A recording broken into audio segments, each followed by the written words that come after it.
మధ్యప్రదేశ్లోని భోపాల్లో ఆసక్తికర సన్నివేశం చోటు చేసుకుంది. ఓ స్వాతంత్ర సమరయోధుడు 103 ఏళ్ల వయసులో 49 సంవత్సరాల మహిళను పెళ్లి చేసుకున్నారు. ఈ వేడుకకు సంబంధించిన వీడియో ప్రస్తుతం సోషల్ మీడియాలో వైరల్ గా మారింది. స్వాతంత్ర సమరయోధుడు హబీబ్ నాజర్ కు ఇది 3వ వివాహమని మీడియా రిపోర్టులు పేర్కొంటున్నాయి. ఇక 103 ఏళ్ల వయసులో పెళ్లి చేసుకోవడంపై హబీబ్ నాజర్ ఆసక్తికరంగా స్పందించారు. నా వయసు 103 ఏళ్లు, నా భార్య వయసు 49 సంవత్సరాలు. నాసిక్ లో నా మొదటి భార్య చనిపోయినప్పుడు జీవితంలో మొదటిసారి ఒంటరిగా మారాను. రెండో పెళ్లి చేసుకోవడానికి లక్నో వెళ్లాను.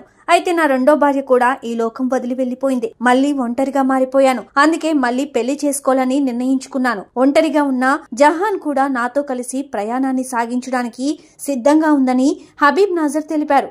కాగా తన భర్త పూర్తి ఆరోగ్యంగా ఉన్నారని జహాన్ పేర్కొంది. ఎలాంటి ఆరోగ్య సమస్యలు లేవని, హబీబ్ ను పెళ్లి చేసుకోవాలని ఎవరూ ఒత్తిడి చేయలేదని, ఇది పూర్తిగా తన సొంత నిర్ణయమని పేర్కొంది.